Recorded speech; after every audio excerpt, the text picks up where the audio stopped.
Hi, welcome to the Gamesplainer. I'm Jeff the Gamesplainer, and today I'm gamesplaining Iberian Gauge. So Iberian Gauge is a 3 to 5 player game from Capstone Games. It is the third game in the Iron Rails series. That's the series that included Irish Gauge and Ride the Rails. I've done videos of both of those other games. This is the third game in that series. And once again, it is a different game. The idea is that you are buying shares in companies that create rail lines. Your purchasing of the shares then allows you to place one rail, but the order in which you place the rails depends on the order in which you have bought the shares. The first person to buy the shares will place the rails first. Within this game, there's a really cool little way to manipulate the board of if someone has already placed a rail between two cities, you can piggyback to get from one city to the next city, but you need to pay the person who put the railway in some money.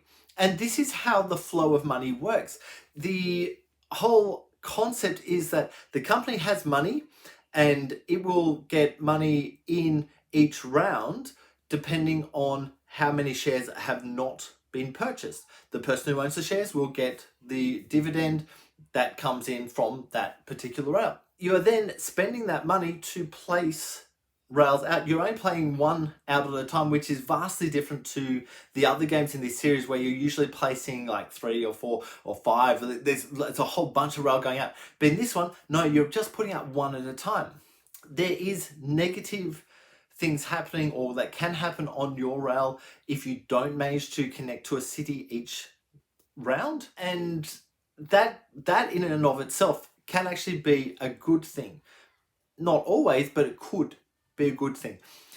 Each coloured company is worth different amounts, but each coloured company can have a different number of players, and so therefore they can place different number of trains down or extensions on the rail down each time. There's a lot of thinking goes on with this game, and this game is really similar to the others in that the rule book is just one sheet of paper. So it's actually quite a simple do this kind of thing.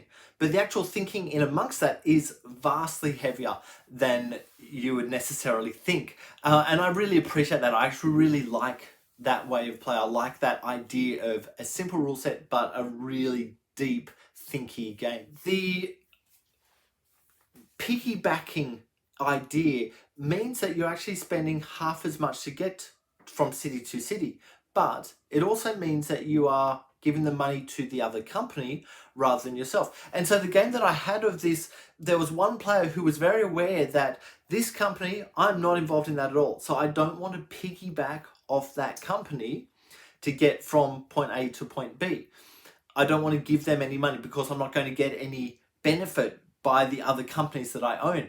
And getting that understanding is actually a really important element, because what ended up happening was he was really pushing the other people who were working within that company that he was in to not go the direction that he wasn't going to gain any benefit from, even though the person who was placing stuff would have gained benefit from doing that. And I think that then comes down to the strength of the player, or the ability of the player to manipulate other players at the table to do their whim. I think that's a really important element of this game that we tend to overlook quite often. We look for the rules, go, okay, the rules are, okay, the person places stuff. But there's never anything in the rules, or very rarely anything in the rules, about actually talking to the other players at the table to get your way. There's, oh my goodness, watch out for that when you're playing this game. He didn't win the game, but it's something that possibly could have allowed someone else to win than did win.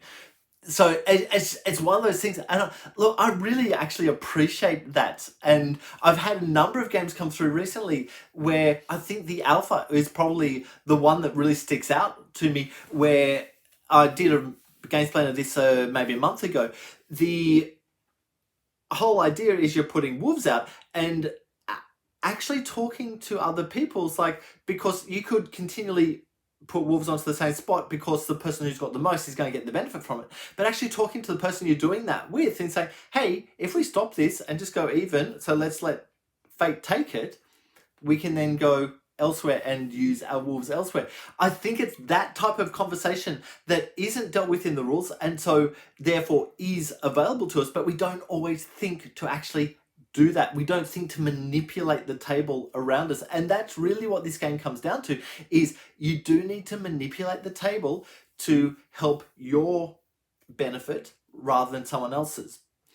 Get a couple of cubes into the same company so that whenever that company gets benefit, you get the benefit. The other element is that, the other thing to think about, should I say, is that one of the companies that I've placed in, of course, the person who first buys into a company places their first city.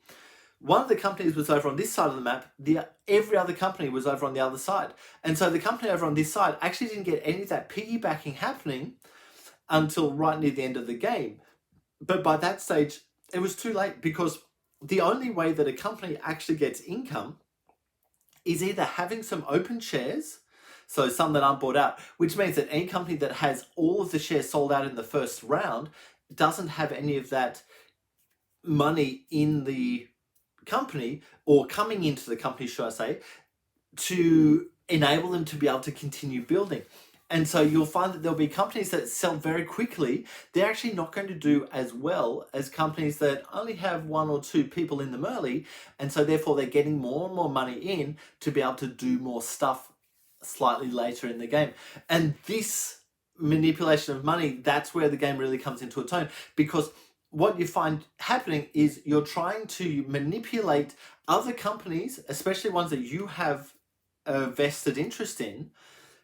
You're trying to manipulate them into giving this company money, because there's no way for this other company to get money other than people piggybacking off its train lines. I think that's a really, really wonderful idea that hasn't come up. In fact, I'm so impressed with the Iron Rail series of games, because all 3 of them, while they look extraordinarily similar on the table, they are vastly different games. They're using that same idea, similar concepts, but they are coming up with a vastly different way of play. Out of all 3 of them, I still think that Ride the Rails is the better one of the 3, so that's the second game in the series. This one, I think, is better than the first one.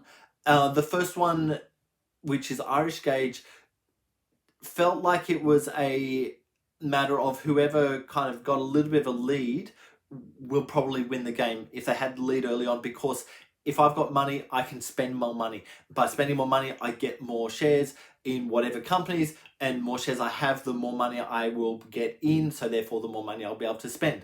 So there was that economy thing running within Irish Gauge, which hasn't shown its head in these other couple of games, but it became very evident very early on who was likely to win the game in that one. With these 2 games, not so much. I was sitting there with Iberian Gauge with shares in the companies that really weren't getting a whole bunch of piggybacking action, but I was still getting a heck of a lot of money in, because I had a fair number of shares in there, and they had covered up the spaces that they needed to push their income, or the dividend that they're paying, to push that out.